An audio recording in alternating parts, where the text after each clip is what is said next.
Halo Ibu dosen dan teman-teman semua. Perkenalkan, nama saya Cindy Priski Benu dari kelas 1A.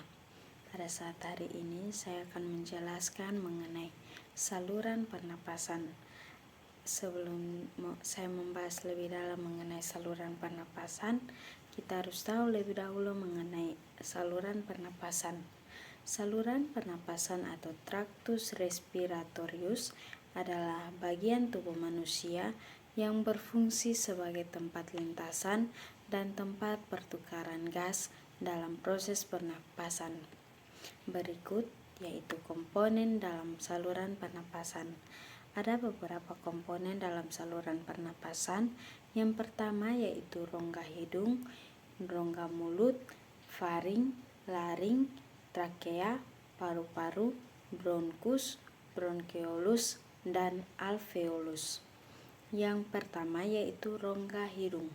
Terdapat 3 fungsi utama rongga hidung, yaitu penciuman, pernapasan, dan kekebalan tubuh.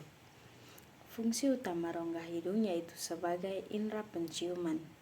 Yang kedua yaitu rongga mulut. Mulut adalah salah satu organ penting dalam sistem pencernaan manusia yang memiliki beberapa fungsi. Sejumlah fungsi mulut dalam sistem pencernaan adalah mengunyah, menelan, dan mencerna makanan sebelum menuju lambung. Yang ketiga yaitu faring. Faring adalah ruang yang terletak di belakang rongga hidung, mulut, lidah, dan laring. 3 bagian dibedakan sebagai bagian hidung, bagian mulut, dan bagian laring. Yang keempat yaitu trakea. Trakea atau batang tenggorokan adalah organ tubuh yang menghubungkan laring dan bronkus. Dalam sistem pernapasan, fungsi trakea bukan hanya sebagai jalur masuk dan keluarnya udara, namun juga untuk menyaring partikel kotoran yang mungkin terbawa udara sebelum masuk ke paru-paru. Yang kelima yaitu paru-paru. Paru-paru adalah salah satu organ vital dalam tubuh manusia. Tepatnya merupakan organ respirasi atau pernapasan yang berhubungan dengan sistem pernapasan dan sirkulasi atau peredaran darah. Fungsi utama dari organ ini adalah menukar oksigen dari udara dengan karbon dioksida dari darah. Yang keenam adalah bronkus. Bronkus adalah saluran pernapasan utama yang terhubung dengan paru-paru. Sebelum memasuki paru-paru, udara masuk ke dalam tubuh melalui mulut atau hidung, kemudian melewati laring dan trakea. Selanjutnya, udara akan melewati percabangan trakea yang disebut bronkus. Yang ketujuh ada bronkiolus. Bronkiolus adalah saluran udara di dalam paru-paru yang terbentuk menyerupai cabang ranting pohon. Bronkiolus berperan penting dalam sistem pernapasan, salah satunya itu untuk menyalurkan udara ke dalam paru-paru. Dan yang kedelapan adalah alveolus.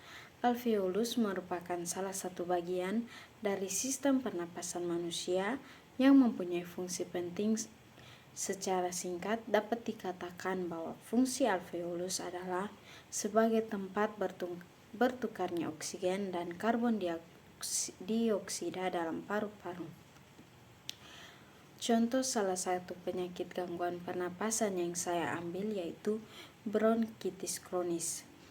Bronkitis kronis adalah jenis PPOK atau yang biasa disebut penyakit paru obstruktif kronik.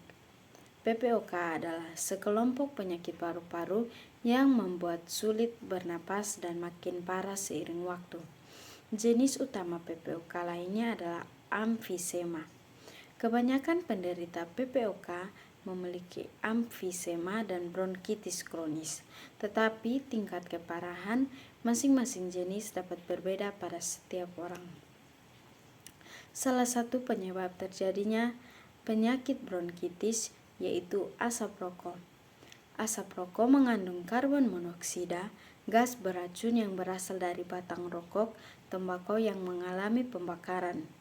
Karbon monoksida dapat mengikat hemoglobin dalam darah dan mempengaruhi kemampuan darah untuk membawa oksigen.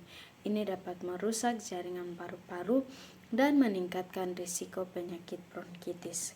Demikian hasil pemaparan materi saya. Sekian dan terima kasih.